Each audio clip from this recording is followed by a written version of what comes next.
नमस्कार।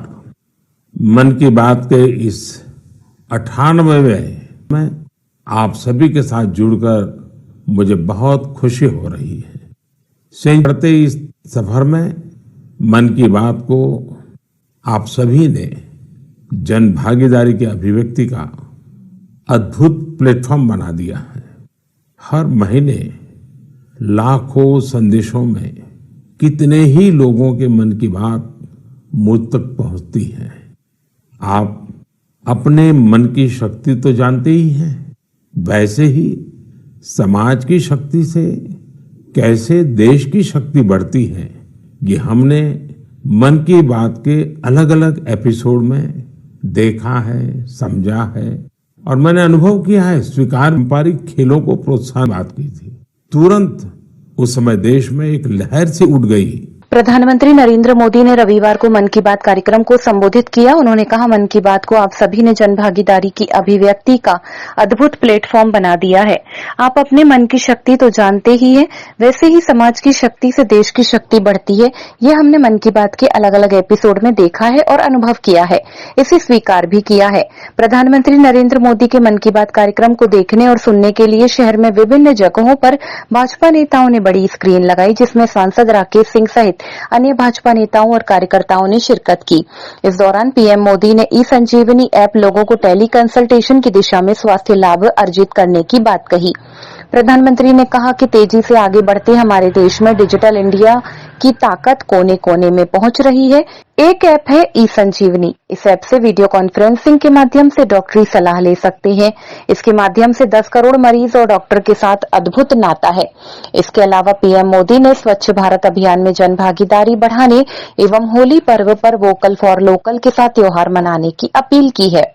माननीय प्रधानमंत्री जी के द्वारा की जाने वाली मन की बात अब पूरे देश में लोग उसकी प्रतीक्षा करते हैं कि मन की बात सुनने का अवसर कब मिलेगा, क्योंकि मन की बात के माध्यम से माननीय प्रधानमंत्री जी हर बार पूरे देश में किसी न किसी प्रेरक विषय को लेकर और उसके माध्यम से चेतना की लहर उत्पन्न करते हैं। आज हमने देखा कि देश में टेक्नोलॉजी के माध्यम से ई संजीवनी ऐप के द्वारा कैसे 10 करोड़ से ज़्यादा लोगों ने मेडिकल कंसल्टेशन लिया है।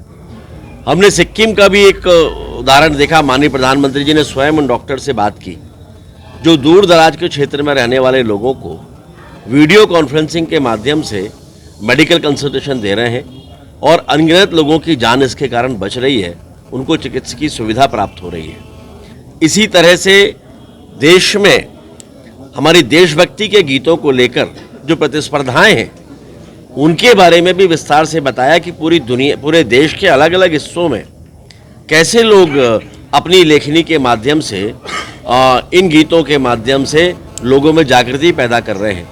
उनमें होने वाली प्रतिस्पर्धाओं से देश के अलग अलग हिस्से में रहने वाले लोगों ने प्रमाण पत्र और उसमें जीत हासिल की है, जो ये साबित करता है कि पूरा देश माननीय मोदी जी के नेतृत्व में देशभक्ति के रंग में डूबा है। और उसके साथ साथ माननीय प्रधानमंत्री जी के द्वारा की जाने वाली ये मन की बात का कार्यक्रम लोगों के लिए अब एक प्रतीक्षा की बात बनकर रह गया है। लोग उसमें इंतज़ार करते हैं कि कब मन की बात का कार्यक्रम आएगा और कब हमें कोई नई ऐसी बात समझने और सीखने को मिलेगी जिस पर आगे बढ़कर हम स्वयं भी अपने क्षेत्र के आसपास के लोगों को फ़ायदा पहुंचा सकते हैं। आज मुझे खुशी है कि बड़ी संख्या में यहाँ कॉलोनी के लोगों के साथ में हमने मन की बात का कार्यक्रम देखा है। बहुत उत्साह के साथ लोगों ने इस मन की बात के कार्यक्रम को सुना है। गौरतलब है कि प्रत्येक माह के अंतिम रविवार को पीएम मोदी देशवासियों को संबोधित करते हुए मन की बात करते हैं। मन की बात का रविवार को प्रसारित 98वां एपिसोड रहा। वीडियो कॉन्फ्रेंस के माध्यम से 10 करोड़ कंसल्टेशंस, मरीज और डॉक्टर के साथ अद्भुत नाता, ये बहुत बड़ी अचीवमेंट है। इस उपलब्धि के लिए मैं सभी डॉक्टरों और इस सुविधा का लाभ उठाने वाले मरीजों को बहुत बहुत बधाई देता हूं। भारत के लोगों ने तकनीक को कैसे अपने जीवन का हिस्सा बनाया है, ये इसका जीता जागता उदाहरण है। हमने देखा है कि कोरोना के काल में ई संजीवनी ऐप, इसके जरिए टेली कंसल्टेशन लोगों के लिए एक बड़ा वरदान साबित हुआ है। मेरा भी मन हुआ कि क्यों ना इसके बारे में मन की बात में हम एक डॉक्टर और एक मरीज से बात करें, संवाद करें और आप तक बात को पहुंचाएं। हमें जानने की कोशिश करें कि टेली कंसल्टेशन लोगों के लिए आखिर कितना प्रभावी रहा है। हमारे साथ सिक्किम से डॉक्टर मदन मणि जी हैं। डॉक्टर मदन मणि जी रहने वाले सिक्किम के ही हैं, लेकिन उन्होंने एमबीबीएस धनबाद से किया और फिर बनारस हिंदू यूनिवर्सिटी से एमडी किया। वो ग्रामीण इलाकों के सैकड़ों लोगों को टेली कंसल्टेशन दे चुके हैं। नमस्कार, नमस्कार मदन मणि जी। जी नमस्कार सर। मैं नरेंद्र मोदी बोल रहा हूँ। जी सर। आप तो बनारस में पढ़े हैं? जी मैं बनारस में पढ़ा हूँ सर। अपना मेडिकल एजुकेशन वहीं हुआ? जी। तो जब आप बनारस में थे तब का बनारस और आज बदला हुआ बनारस कभी देखने गए कि नहीं गए? जी प्रधानमंत्री जी, मैं जा नहीं पाया हूँ जब से मैं वापस सिक्किम आया हूँ, लेकिन मैंने सुना है कि काफी बदल गया है। तो कितने साल हो गए आपको बनारस छोड़े? बनारस 2006 से छोड़ा हुआ हूँ। ओह, फिर तो आपको जरूर जाना चाहिए। जी। अच्छा, मैंने फोन तो इसलिए किया कि आप सिक्किम के अंदर दूर सुदूर पहाड़ों में रह करके वहाँ के लोगों को टेली कंसल्टेशन का बहुत बड़ी सेवाएं दे रहे हैं। जी। मैं मन की बात के श्रोताओं को आपका अनुभव सुनाना चाहता हूँ। जी जरा मुझे बताइए कैसा अनुभव रहा है? अनुभव बहुत बढ़िया रहा प्रधानमंत्री जी। क्या है कि सिक्किम में बहुत नजदीक का जो पीएचसी है, वहां जाने के लिए भी लोगों को गाड़ी में चढ़ के कम से कम 100-200 रुपया लेके जाना पड़ता है और डॉक्टर मिले नहीं मिले ये भी एक प्रॉब्लम है। तो टेली कंसल्टेशन के माध्यम से लोग हम लोग से सीधे जुड़ जाते हैं। दूर दराज के लोग हेल्थ एंड वेलनेस सेंटर के जो सीएचओ होते हैं वो लोग हम लोग से कनेक्ट करवा देते हैं और हम लोग का जो पुराने उनके बीमारी है, उनकी रिपोर्ट्स, उनका अभी का प्रेजेंट कंडीशन, सारी चीजें हम लोग को वो बता देते हैं। यानी डॉक्यूमेंट ट्रांसफर करते हैं? जी डॉक्यूमेंट्स ट्रांसफर भी करते हैं और अगर ट्रांसफर नहीं कर सके तो वो पढ़ के हम लोग को बताते हैं। वहाँ का वेलनेस सेंटर का डॉक्टर बताता है? जी, वेलनेस सेंटर में जो सीएचओ रहता है, कम्युनिटी हेल्थ ऑफिसर। और जो पेशेंट है वो अपनी कठिनाइयां आपको सीधी बताता है? जी, पेशेंट भी कठिनाई हमको बताता है। फिर पुराने रिकॉर्ड्स देख के फिर अगर कोई नई चीजें हम लोग को जानना है, जैसे किसी का चेस्ट ऑस्कल्टेट करना है, अगर उसको पैर सूजा है कि नहीं, अगर सीएचओ ने नहीं देखा है तो हम लोग उसको बोलते हैं कि जाके देखो सूजन है नहीं है, आंख देखो, एनीमिया है कि नहीं है, उसका अगर खांसी है तो चेस्ट को ऑस्कल्टेट करो और पता करो कि वहाँ पे साउंड है कि नहीं। आप वॉइस कॉल से बात करते हैं या वीडियो कॉल का भी उपयोग करते हैं? जी, वीडियो कॉल का उपयोग करते हैं। तो आप पेशेंट को भी आप भी देखते हैं? पेशेंट को भी देख पाते हैं। जी।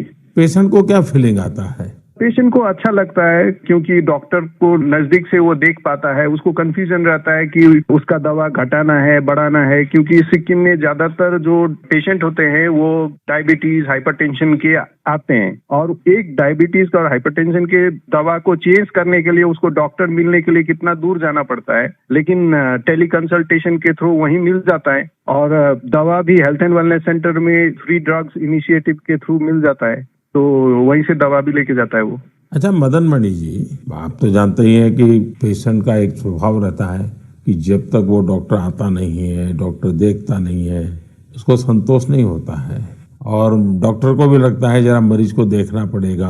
अब आज सारा ये टेलीकॉम कंसल्टेशन होता है, तो डॉक्टर को क्या फील होता है, पेशेंट को क्या फील होता है? जी, वो हम लोग को भी लगता है कि अगर पेशेंट को लगता है कि डॉक्टर को देखना चाहिए तो हम लोग को जो जो चीजें देखना है वो हम लोग सीएचओ को बोल के वीडियो में ही हम लोग देखने के लिए बोलते हैं और कभी कभी तो पेशेंट को वीडियो में ही नजदीक में आके उसकी जो परेशानियां हैं, अगर किसी को चर्म का प्रॉब्लम है, स्किन का प्रॉब्लम है, तो वो हम लोग को वीडियो से ही दिखा देते हैं, तो संतुष्टि रहता है उन लोगों को। और बाद में उसका उपचार करने के बाद उसको संतोष मिलता है? क्या अनुभव आता है? पेशेंट ठीक हो रहे हैं? जी, बहुत संतोष मिलता है। हमको भी संतोष मिलता है सर, क्योंकि मैं अभी स्वास्थ्य विभाग में हूँ और साथ साथ में टेली कंसल्टेशन भी करता हूँ, तो फाइल के साथ साथ पेशेंट को भी देखना मेरे लिए बहुत अच्छा सुखद अनुभव रहता है। एवरेज कितने पेशेंट आपको टेली कंसल्टेशन के साथ आते होंगे? अभी तक मैंने 536 पेशेंट देखे हैं। ओह, यानी कि आपको काफी इसमें महारत आ गई है। जी, अच्छा लगता है देखने में। चलिए, मैं आपको शुभकामनाएं देता हूँ। इस टेक्नोलॉजी का उपयोग करते हुए आप सिक्किम के दूर सुदूर जंगलों में, पहाड़ों में रहने वाले लोगों की इतनी बड़ी सेवा कर रहे हैं। और खुशी की बात है कि हमारे देश के दूर दराज क्षेत्र में भी टेक्नोलॉजी का इतना बढ़िया उपयोग हो रहा है। चलिए, मेरी तरफ से आपको बहुत बहुत बधाई। Thank you. साथियों, डॉक्टर मदन मणि जी की बातों से साफ है कि ई संजीवनी ऐप किस तरह उनकी मदद कर रहा है। डॉक्टर मदन जी के बाद अब हम एक और मदन जी से जुड़ते हैं। ये उत्तर प्रदेश के चंदौली जिले के रहने वाले मदन मोहनलाल जी हैं। अब ये भी संयोग है कि चंदौली भी बनारस से सटा हुआ है। आइए मदन मोहन जी से जानते हैं कि ई संजीवनी को लेकर एक मरीज के रूप में उनका अनुभव क्या रहा है। मदन मोहन जी प्रणाम। नमस्कार। नमस्कार साहब। नमस्कार। अच्छा, मुझे बताया गया है कि आप डायबिटीज के मरीज हैं जी। और आप टेक्नोलॉजी का उपयोग करके टेली कंसल्टेशन कर करके अपनी बीमारी के संबंध में मदद लेते हैं। जी। एक पेशेंट के नाते, एक दर्दी के रूप में मैं आपके अनुभव सुनना चाहता हूं, ताकि मैं देशवासियों तक इस बात को पहुंचाना चाहूं कि आज की टेक्नोलॉजी से हमारे गांव में रहने वाले लोग भी किस प्रकार से इसका उपयोग कर सकते हैं। जरा बताइए कैसे करते हैं। ऐसा है सर कि हॉस्पिटलें दूर हैं और जब डायबिटीज हमको हुआ तो हमको जो 5-6 किलोमीटर दूर जाकर इलाज करना पड़ता था, दिखाना पड़ता था। और जब से व्यवस्था आप द्वारा बनाई गई है, इससे है कि मैं जाता हूँ, हमारा जांच होता है, हमको बाहर के डॉक्टरों से बात भी करा देती हैं और दवा भी दे देती हैं। इससे हमको बड़ा लाभ है और लोगों को भी लाभ है इससे। तो एक ही डॉक्टर हर बार आपको देखते हैं कि डॉक्टर बदलते जाते हैं? जैसे उनको नहीं समझ, डॉक्टर को दिखा देती हैं, वही बात करके दूसरे डॉक्टर से हमसे बात कराती हैं। और डॉक्टर आपको जो गाइडेंस देते हैं वो आपको पूरा फायदा होता है उससे? हमको फायदा होता है, हमको उससे बहुत बड़ा फायदा है और गांव के लोगों को भी फायदा उससे है। सभी लोग वहाँ पहुँचते हैं कि भैया हमारा बीपी है, हमारा शुगर है, टेस्ट करो, जांच करो, दवा बताओ।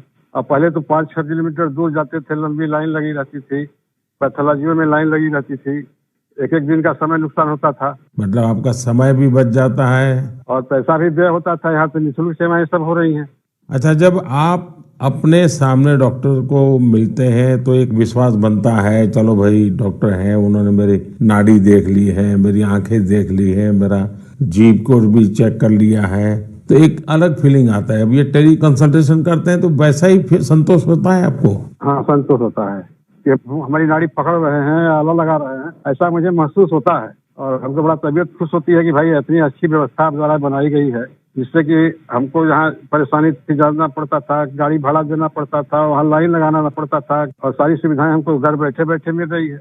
चलिए मदन मोहन जी, मेरी तरफ से आपको बहुत शुभकामनाएं हैं। उम्र के इस पड़ाव पर भी आप टेक्नोलॉजी को सीखे हैं, टेक्नोलॉजी का उपयोग करते हैं। औरों को भी बताइए ताकि लोगों का समय भी बच जाए, धन भी बच जाए और उनको जो भी मार्गदर्शन मिलता है उससे दवाइयाँ भी अच्छे ढंग से हो सकती हैं। हाँ, और क्या। चलिए, मेरी बहुत बहुत शुभकामनाएं हैं आपको मदन मोहन जी। बनारस को साहब आपने काशी विश्वनाथ को एकदम बना दिया, डेवलपमेंट कर दिया, ये आपको बधाई हमारे तरफ से। मैं आपका धन्यवाद करता हूँ। हमने क्या बनाया जी, बनारस के लोगों ने बनारस को बनाया है। नहीं तो हम तो माँ गंगा की सेवा के लिए माँ गंगा ने बुलाया है, बस, और कुछ नहीं।